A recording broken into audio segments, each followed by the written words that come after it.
اور کچھ ماضی قریب کی آپ کو یاد دلوانا چاہتا ہوں کہ ایک ادارے کے بارے میں ماضی قریب میں کیا باتیں کی گئیں اور آج سیاست میں شامل ہونے کی، سیاست میں ان کو گھسیٹنے کی کوشش کی جا رہی ہے، اور کوشش کی جا رہی ہے کہ جو ایک نیوٹرل ہونے کا سلسلہ شروع ہوا تھا وہ شاید بانی چیئرمین پی ٹی آئی کو قابل قبول نہیں، اور انہوں نے جب نیوٹرلٹی والا اعلان ہوا تو انہوں نے کہا کہ نیوٹرل تو جانور ہوتا ہے اور نیوٹرل تو کوئی چیز نہیں ہوتی، یا آپ حق کے ساتھ ہیں یا باطل کے ساتھ ہیں۔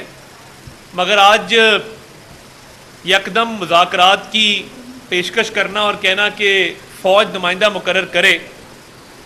تو میں سمجھتا ہوں کہ یہ جو ترلا منت کا سلسلہ شروع ہوا ہے اور یہ بہت جلدی سفر طے کیا، میں چھوڑوں گا نہیں سے لے کے مجھ سے پلیز بات کرو، یعنی ایک ٹریلر اس ملک میں چلایا گیا کہ میں چھوڑوں گا نہیں، میں کسی کو نہیں چھوڑوں گا، اور اس کے بعد اب نئی فلم آئی ہے مجھ سے پلیز بات کرو کے نام سے۔ اور مجھے یہ سمجھ نہیں آتا کہ آپ 9 مئی کے حملے کرتے ہیں، 9 مئی کے حملے کرنے کے بعد شہداء کی یادگاروں کو مسمار کرتے ہیں، آپ کا سوشل میڈیا ایک منظم کیمپین چلاتا ہے قومی سلامتی کے اداروں کے حوالے سے، اس ملک کی افواج کے حوالے سے،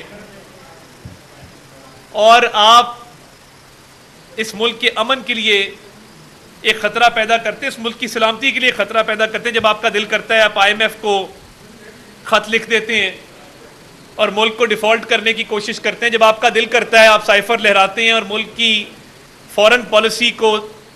خراب کرنے کی کوشش کرتے ہیں اور ملک کے تعلقات دوسرے ممالک کے ساتھ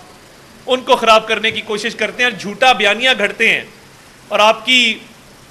پوری دنیا نے وہ آواز سنی جب آپ نے یہ کہا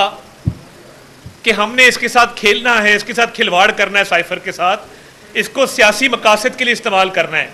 تو آج آپ جو مطالبہ رکھ رہے ہیں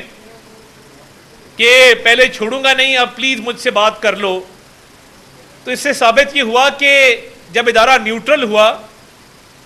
تو اس کے بعد اب آپ اپنی حمایت مانگ رہے ہیں اور کہہ رہے ہیں کہ میری حمایت کی جائے۔ جب نیوٹرلٹی کا اعلان کیا گیا تھا تب آپ نے طرح طرح کی باتیں کی تھی کہ نیوٹرل تو فلاں ہوتا ہے، اور آپ کے جرائم کی فہرست اتنی لمبی ہے کہ وہ ختم ہونے کا نام نہیں لیتی۔ کور کمانڈر ہاؤس کے باہر آپ کی تینوں بہنیں موجود تھیں، فوٹیج موجود ہے،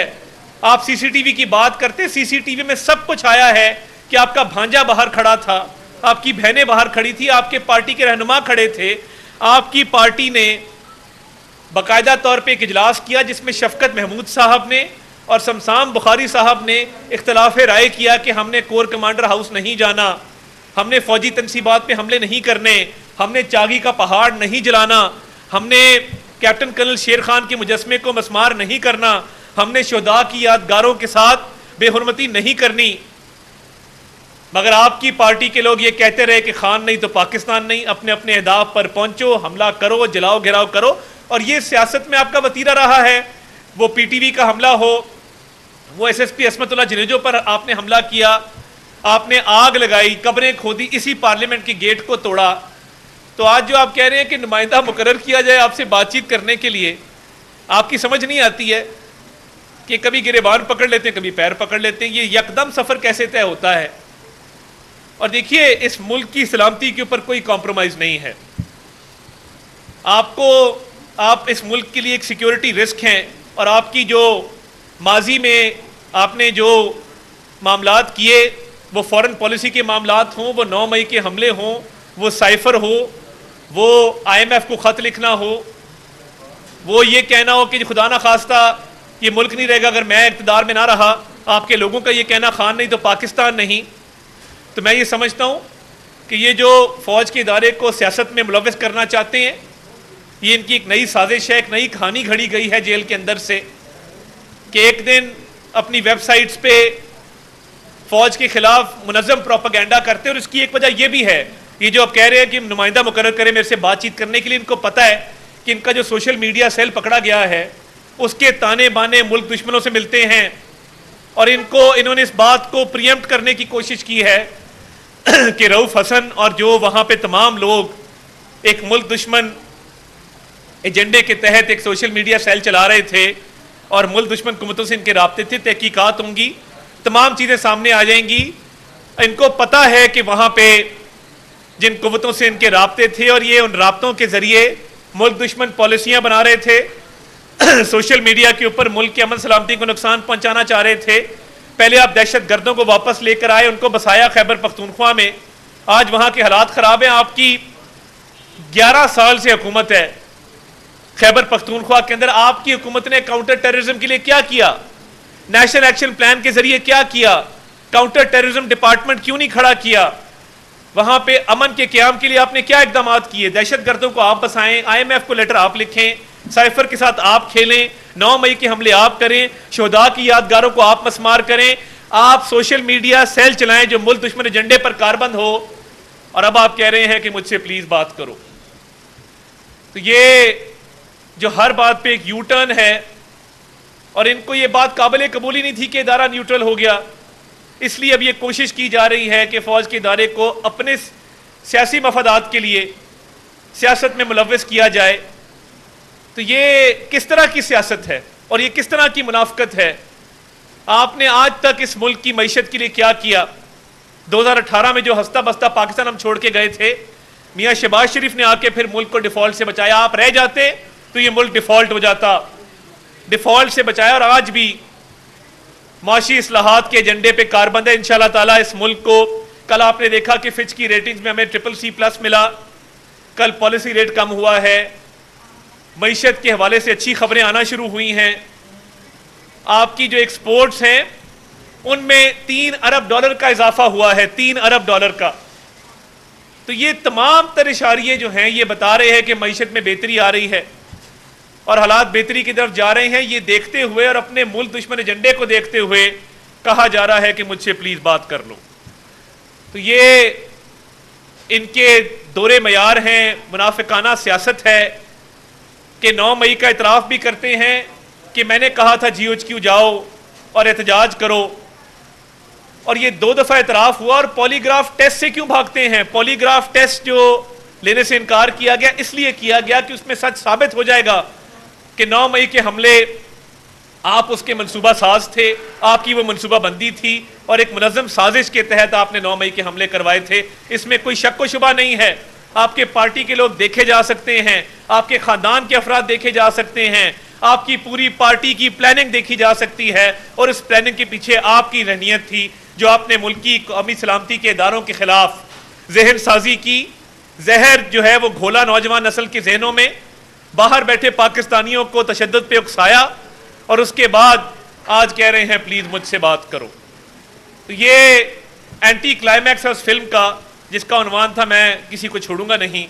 اور آج جو یہ ترلا منت کا پروگرام جاری کیا گیا ہے یہ صرف اس بات کا شاخسانہ ہے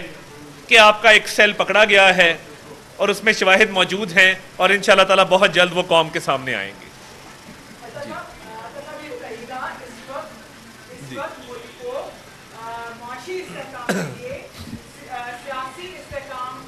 بہت اچھا سوال ہے، بہت اچھا سوال ہے، بہت اچھا سوال ہے۔ جس دن سے عمران خان صاحب بانی چیئرمین PTI جیل گئے ہیں، سٹاک مارکیٹ اوپر چلی گئی ہے، کیونکہ ان کے ساتھ نیگیٹو سینٹیمنٹ ایسوسیٹڈ ہے۔ انہوں نے آ کے انویسٹرز کو بند کیا، بزنسز بند کیے، کاروباری شخصیات کو جیلوں کے اندر ڈالا، ٹی وی چینلز کے مالکان کو جیلوں کے اندر ڈالا۔ بزنس سینٹیمنٹ جو ہے وہ ابھر کے سامنے آیا ہے جب سے یہ جیل کے اندر ہیں۔ سٹاک مارکیٹ جو ہے وہ اوپر جا رہی ہے، فورن ڈائریکٹ انویسٹمنٹ اوپر جا رہی ہے، ایکسپورٹس بڑھ رہی ہیں، فچ کی ریٹنگ امپروو ہو گئی ہے، IMF کا معاہدہ طے ہو گیا ہے، پالیسی ریٹ نیچے آ گیا ہے۔ یہ تمام تر جو فیکٹرز ہیں یہ اس بات کی علامت ہیں کہ اس ملک میں اگر کوئی ڈی اسٹیبلائزنگ فیکٹر ہے وہ بانی چیئرمین PTI ہے، جو عدم استحکام کو فروغ دیتا ہے۔ اس کے ہوتے ہوئے سیاست کے اندر اور عملی میدان کے اندر استحکام نہیں آ سکتا، وہ نکلا ہے تو ملک کے اندر استحکام آ رہا ہے۔ کہ جو اس وقت تک پروجیکٹ رہا ہے پی ٹی آئی کا، کیا بطور سیاسی کارکن کے آپ اس گروہ کو یا اس کونے کو پی ٹی آئی ایف کیا کیا سیاسی پارٹی سمجھتے ہیں؟ کیا ان کا کنڈکٹ سیاسی پارٹی سے؟ دیکھیے، ایک دہشت گرد جماعت ہے اور ان کے آنے سے پہلے سیاست میں لوگ ایک دوسرے کی خوشی غمی میں شریک ہوتے تھے. لوگ سیاست کو سیاسی مخالفت کے طور پہ لیتے تھے. انہوں نے سیاسی مخالفت کو دشمنی میں تبدیل کروایا، اور یہ جو طرز عمل ہے کہ آپ گالم گلوچ کی سیاست کریں، خواتین کی تضحیک کریں، بلڈنگوں کو آگ لگا دیں، دھمکی آمیز رویہ اختیار کریں، کسی کی عزت نہ چھوڑیں، ہر کسی کی عزت کو تار تار کرنے کا آپ نے جو ہے وہ مشن بنایا ہوا ہے.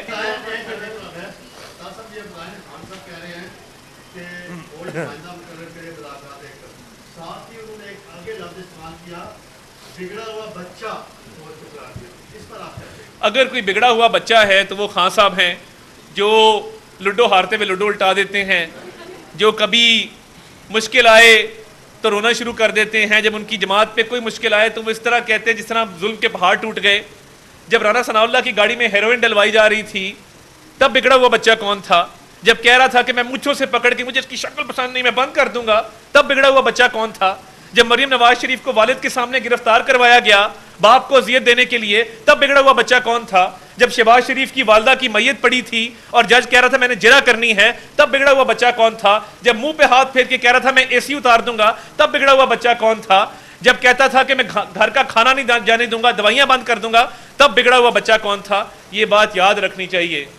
کہ ایک بگڑا ہوا بچہ ہے جو کہتا تھا نہیں چھوڑوں گا، اور وہ کہتے ہیں نا کہ وہ جو کہتا تھا کہ کچھ نہیں ہوتا اب وہ روتا ہے تو وہ چپ نہیں ہوتا. بہت شکریہ.